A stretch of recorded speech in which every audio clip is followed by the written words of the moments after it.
What's up, everybody? My name is Tentacle, and welcome to my Let's Play of Kirby's Adventure!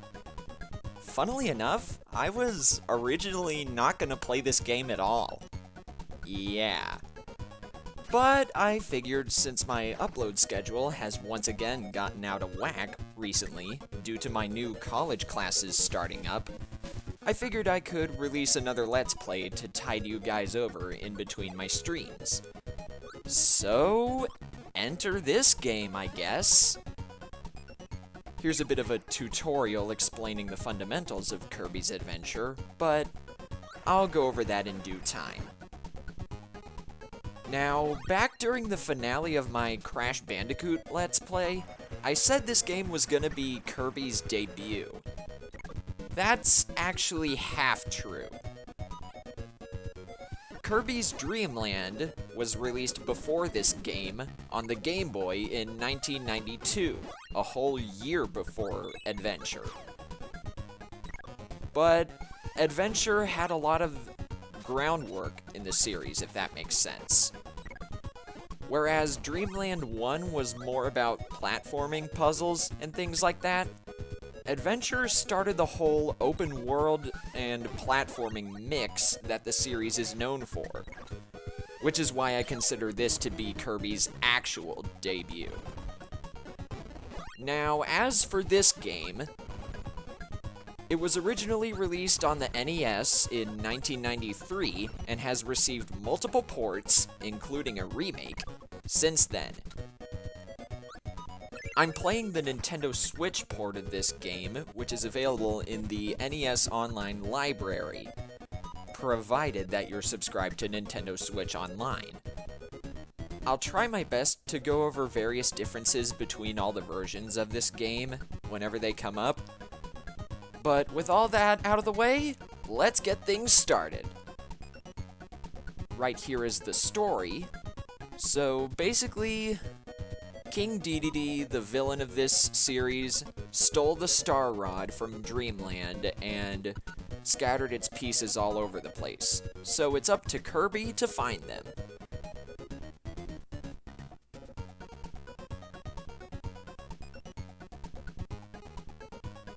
Alright. Oh, I actually forgot about this. I started this game whenever this was initially released on the Switch library, so I guess I can just start it over. So we're starting things off in World 1, or should I say Level 1, Vegetable Valley. Now, you guys probably saw what was going on in the tutorial about the controls and whatnot, but I'll explain it here just in case. So, you use the D-pad to walk, you can press up repeatedly to float, and if you press B while in the air, you'll exhale and fall back down. Alternatively, you can press A to jump as well, but you can't float if you do that. And if you press and hold B while on the ground, you'll inhale whatever's in front of you. So let's get started. Right over here is an enemy known as Waddle Doo, so if I inhale it, I get its copy ability. This is what makes Kirby unique. He has the ability to inhale all of his enemies and potentially take their powers. Now let's see. Right over there is a Waddle Dee, which is basically the Goomba equivalent of the Waddle Doo. Let me grab this ability again. What else? That flying enemy right there is a Bronto Burt. Basically a flying version of a Waddle Dee. And this guy right here is Sparky, but I'm not going to be going over all of the copy abilities just yet. I'll do it in due time because there are multiple opportunities to get every copy ability in the game. And I believe you can press minus if you're playing the Switch version of this game, and you will discard your ability. I did not mean to do that there. Or that. My bad. I really want to show off all the copy abilities that I can, but it's kind of hard when you're instinctively destroying everything in your path. Now, right here is fire. If you press and hold B, Kirby will spit fire in front of him. A very simple ability, but also very powerful. Oh, right here. There's another Sparky enemy. So, this is the Spark ability. If you hold B, then Kirby will electrocute himself and damage any enemy that's close to him. Very powerful. Now, I believe there's a secret here. Yes! Oh, I missed it. As you probably noticed there, a UFO flew by. And as hinted by its name, this enemy grants the UFO ability when inhaled, but in this version of the game, you only get one shot to inhale it. In the remake of this game, you actually get multiple chances, because it sticks around in the room for longer. So I drastically messed that up.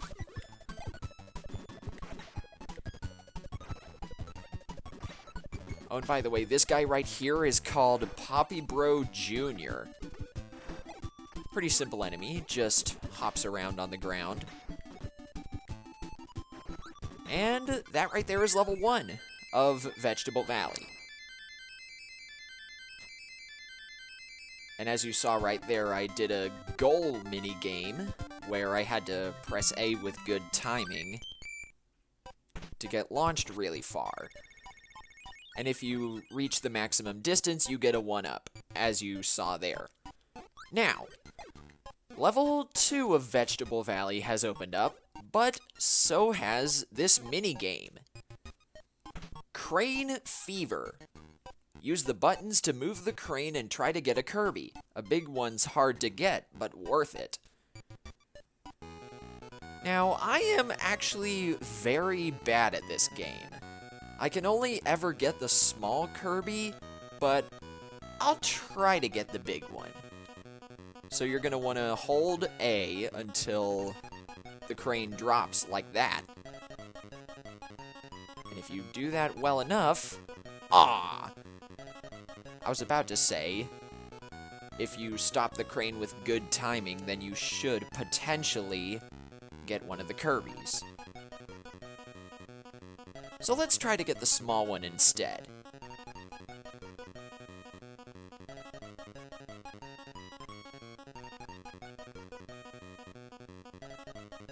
Yeah, there we go. Nice.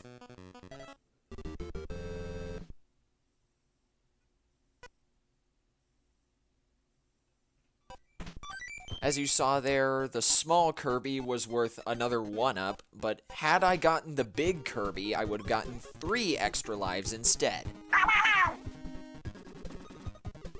And I should also mention that since I'm playing on the Nintendo Switch version of this game, there are a few extra controls open up to me. I can use the control stick to move around instead, and the X button on the controller is essentially a B button. That enemy I just killed right there is called Cappy. It basically has an extra layer of defense should you fight it without a copy ability. And this guy is called a Shotzo. It's a cannon enemy that you cannot destroy. This is Sir Kibble right here. If I could just... It wasn't letting me inhale for a second there. And if you inhale Sir Kibble, you'll get the Cutter ability. And we can destroy that block to let this Gordo, another unkillable enemy, float away. Jeez, so much stuff to explain in so little time. Now, I believe in this in this particular game, there's an Easter egg where if you go off screen and let that warp star, that's what that thing is called, despawn, then come back, you should... No? Huh. I thought it was in this game.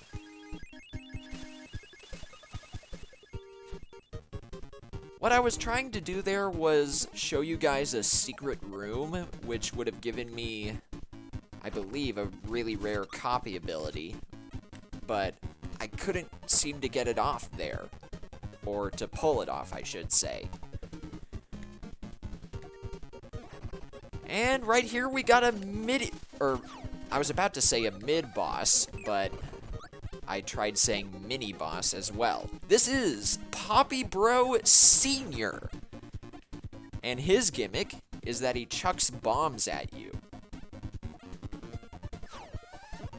So you're gonna want to inhale him and spit him right back in his face. Very good. And Kirby will get the Crash ability from inhaling him. No, not like Crash Bandicoot. Like this. Every single enemy on screen will be destroyed whenever you use that. It's very powerful. And that fish-like enemy on the bottom of the screen there is called a Blipper. Another staple Kirby enemy. So, now that I've gotten a little ways into this game, I should mention that if you're looking for a good start in the Kirby series, but you don't know where to begin, this is a really good starting point, should you have a subscription to Nintendo Switch Online. But if you don't, I also recommend Kirby Triple Deluxe for the 3DS. It's another good starting point because I personally think it's just as easy. And if you want to see a playthrough of Triple Deluxe, Chugga Conroy is doing that on his channel right now.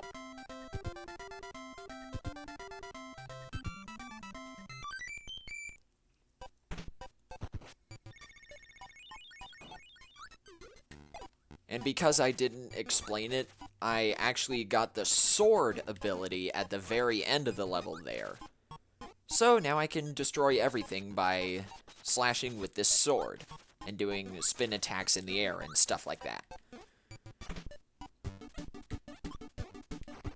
And another thing, if you duck and then press A, you'll do a slide attack of sorts. And it's actually enhanced if you have the sword ability. So very, very helpful.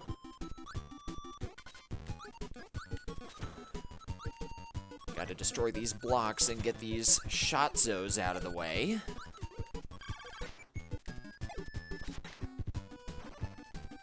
And that guy over there is a Broom Hatter. And that thing that just hopped off screen is Kaboo. Man, there are a lot of enemies here. And this thing that's trying to kill me is known as Flamer. Really, he doesn't look like an internet troll to me. And from inhaling him, I get the Fireball ability. Probably one of the most broken abilities in this game. Alright, now this enemy... These two enemies, actually, there's more than one that I haven't gone over. That hermit crab creature was known as, I believe it's called a Coner? I can't remember. And that fire enemy is known as Hothead. And this guy, I can't remember. I think it's called Blip or something like that. Not a Blipper. It's pretty similar, though. And this frog enemy is known as Wart. A lot of these enemy names are pretty generic, but they're all really clever and creative, all the same.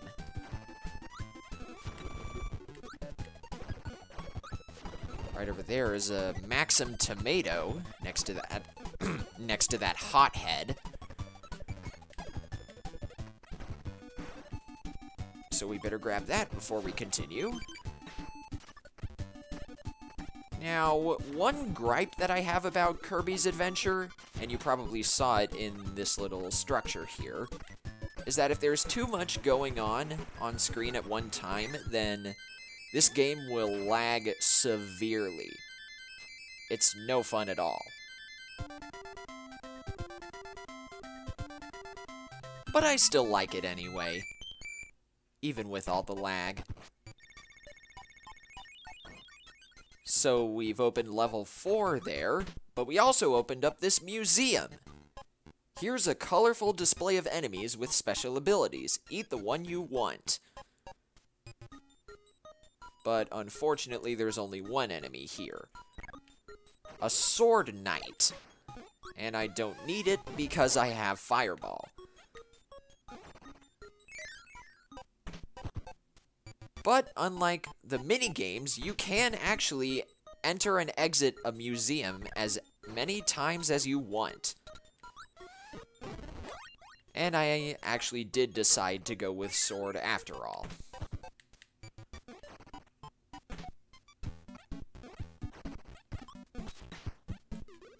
Now I believe on this stage there should be another mini-boss.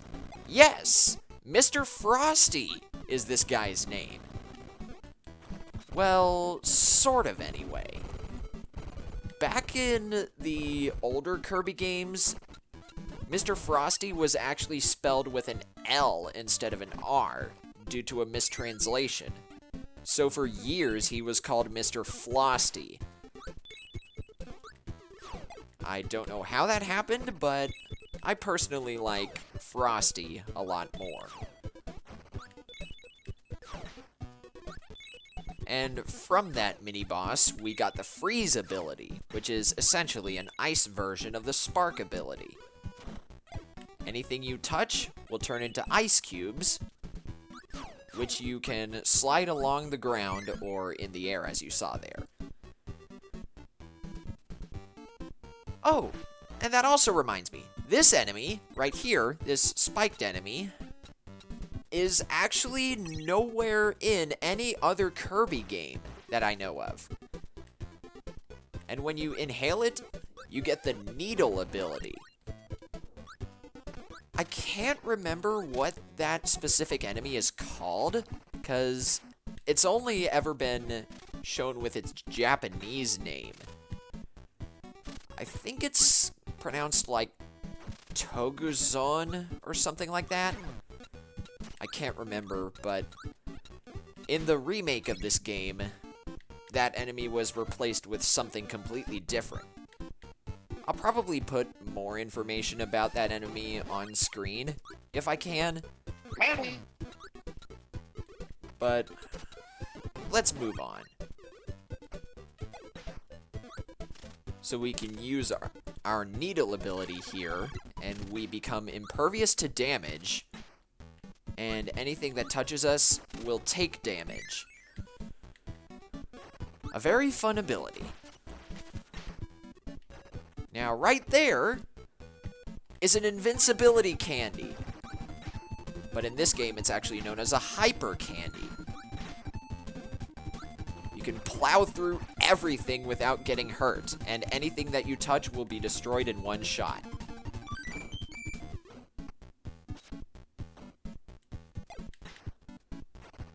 And there's the goal.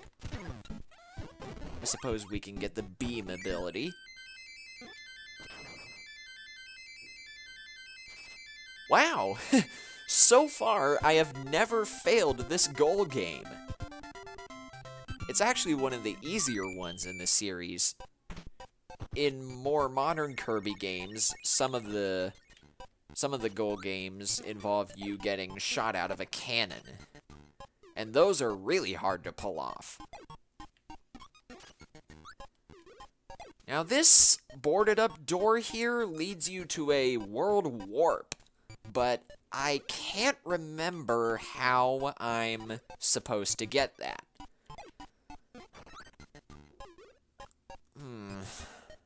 I'll probably figure something out about it at some point. But for now, it's time for the boss of Vegetable Valley. And with this awesome music, we meet Wispy Woods. This is the generic first boss of the Kirby series. And if you're not fighting Wispy Woods in a Kirby game, then it's definitely going to be a look-alike. Wispy Woods' main attacks consist of dropping apples on you and blowing out gusts of air, kind of like Kirby, that can damage you. And right there, you just saw that I was actually able to damage Wispy as I was inhaling the beam ability that I got from the previous level. That's something that's not very unique to a lot of Kirby games. And from beating Wispy Woods, we get the first piece of the Star Rod.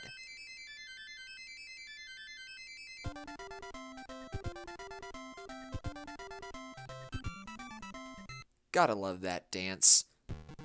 And we're already at level 2, Ice Cream Island. But I think I'm gonna stop the video here, just to prevent things from happening too fast. Now, because this game is much shorter than Crash Bandicoot was, I'll probably be releasing these videos slightly more spread out, if that makes sense.